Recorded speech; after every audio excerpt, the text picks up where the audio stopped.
ဒီကနေ့မှာတော့အင်ဒိုနီးရှားတရေကားတွေထဲမှာအောင်မြင်ဆုံးထဲကတကားဖြစ်တဲ့ The Queen of the Black Magic ဇာတ်ကားလေးကိုတင်ဆက်ပေးသွားမှာပဲဖြစ်ပါတယ်ရှင်။ကဲဒါဆိုရင်ဇာတ်လမ်းလေးကိုစလိုက်ကြရအောင်ပါ။ Hanif ဆိုတဲ့မျိုးသားနဲ့သူဇနီးနာဒီယာရဲ့သူတို့ရဲ့ကလေး၃ယောက်ဖြစ်တဲ့ဒီနာဆန်ဒီဟာကီရိုမိသားစုကဖခင်ဟန်နစ်ကြီးပြင်းခဲ့တဲ့မိဘမဲ့ကျောင်းတော်ကြီးကိုသွားကြတယ်။မိဘမဲ့ကျောင်းကိုနာမကျန်းဖြစ်နေတဲ့ဆရာကြီးမစ္စတာဘန်ဒီကိုသွားတွေ့ဖို့ဖြစ်ပါတယ်။ဒါပေမဲ့လမ်းမှာဟန်နစ်ကမတော်တဆတဆုံတယောက်ကိုတိုက်မိသွားခဲ့တယ်။သူတို့ကတမင်တကောင်ပဲလို့ထင်ခဲ့ပေမဲ့အမှန်မှာတော့လူတယောက်ဖြစ်နေခဲ့တာသူတို့မသိခဲ့ကြဘူး။မိဘမဲ့ကျောင်းရောက်တဲ့အချိန်မှာသူတို့က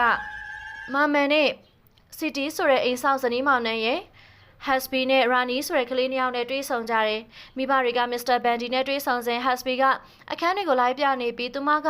ငငယ်ကလေးကအမေကထားခဲ့ပြီးတနေ့နေ့တော့သူ့အမေသူ့ကိုပြန်လာခေါ်လိမ့်မယ်လို့တငယ်ချင်းတွေကိုပြောပြနေခဲ့တာ။အဲ့ဒီချိန်မှာအချိန်ကြာကြီးပိတ်မိနေတဲ့တကားအကြောင်းပြောပြလိုက်တဲ့အခါဟာကီကစိတ်ဝင်စားသွားပြီးတကားနာတဖြည်းဖြည်းချင်းကပ်သွားခဲ့တယ်။အဲ့ဒီချိန်မှာ Hasbi ကထိတ်လန့်စရာအဖြစ်အပျက်တစ်ခုကိုဟာကီကိုပြောပြပါတယ်။အဲ့ဒါကတော့လွန်ခဲ့တဲ့နှစ်များမှာကျောင်းတော်ကြီးထဲမှာမီရာဆိုတဲ့အမျိုးသမီးကသူ့ရဲ့သမီးမာရနီနဲ့အတူတူထွက်သွားပြီးပြန်လာတဲ့အချိန်မှာသူ့သမီးမပါဘဲပြန်လာက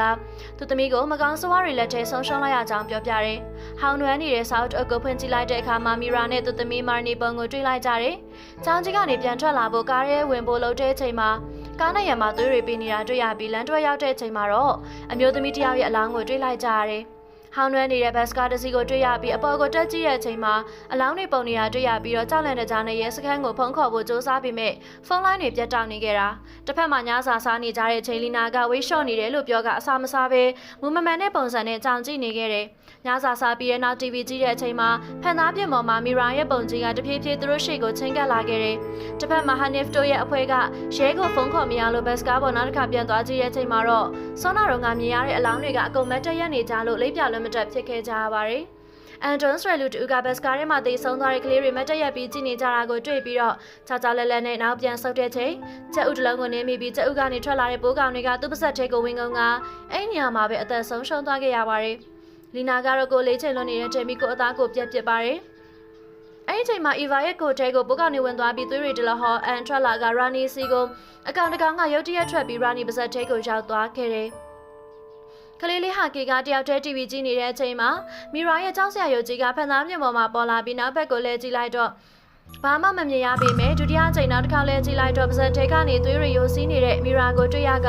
ကလေးလေးလက်ချက်ချင်းထွက်ပြေးသွားပါတော့တယ်ထွက်ပြေးချိန်တရေဝင်ပူးနေတဲ့ Hasbi ကသူ့ကိုပြတ်သက်ဖို့လုပ်နေတဲ့အချိန်တယောက်ကတွန်းလိုက်တာကြောင့်ဟာကီတယောက်သေဘေးကနေလွတ်မြောက်သွားခဲ့ရတယ်ဟာကီပြောင်းလို့လိုက်ရှာနေကြတဲ့အချိန်အပြင်ဘက်တကားရှိမာလီနာကပိုးကောင်တွေကိုအငမ်းများစားနေတာတွေ့ရပြီးအထိတ်တလန့်ဖြစ်ကုန်ကြတယ်မစ္စတာဘန်ဒီရဲ့အိယာအောင်မှာတက်တာတစ်လုံးနဲ့မိန်းကလေး9ယောက်ရဲ့ပုံကိုတွေ့ကြပြီးတော့မစ္စတာဘန်ဒီကကလေးတွေကိုလိမ်မိုင်းဆိုင်ရာအလွယ်သုံးစားလုပ်သူဖြစ်ပြီးမီရာကကလေးတွေကိုကာကွယ်ဖို့စူးစမ်းနေသူဖြစ်ကလက်စားချေချင်နေတဲ့စထရာကိုနားလည်လာကြတယ်အဲ့ဒီချိန်မှာစီတီကအဖြစ်မှန်တွေကိုအကုန်ပြောပြပါတော့တယ်မစ္စတာဘန်ဒီကအကြောင်းကကလေးမတွေကိုလိမ်မိုင်းဆိုင်ရာစော်ကားတက်ပြီးတော့သူကအစော်ကားမခံရအောင်သူမျက်နှာကိုရင်နွေးနဲ့ကိုယ့်အကိုရုပ်ဆိုးလာအောင်လောင်းချလိုက်ကြောင်းပြောပြလိုက်တယ်မီရာကအာဒမပြုချက်မိသက်ပြစ်ချင်းခံရကသူ့ကိုတက်ခဲ့တဲ့သူတွေကိုကလေးစားချေဖို့ဖြစ်ပါတယ်။သူမရဲ့သမီးမာနီကိုဝင်ပူးပြီးလက်စားချေပါတော့တယ်။မာနီကသူ့အမေကိုတက်ခဲ့တဲ့သူတွေကိုတယောက်ပြီးတယောက်လက်စားချေပါတယ်။နောက်ဆုံးမှမီလာမီသူမလည်းသေဆုံးသွားခဲ့တယ်။ဒါပေမဲ့ဟာနစ်တို့မိသားစုကမြို့တစ်မြို့ကိုရောက်ရှိနေကြပြီးတော့သူတို့သားလေးကိုကြောင်းလိုက်ဖို့တဲ့အချိန်သူတို့ကားနောက်နေကလိုက်နေစေပဲဖြစ်ပါတယ်။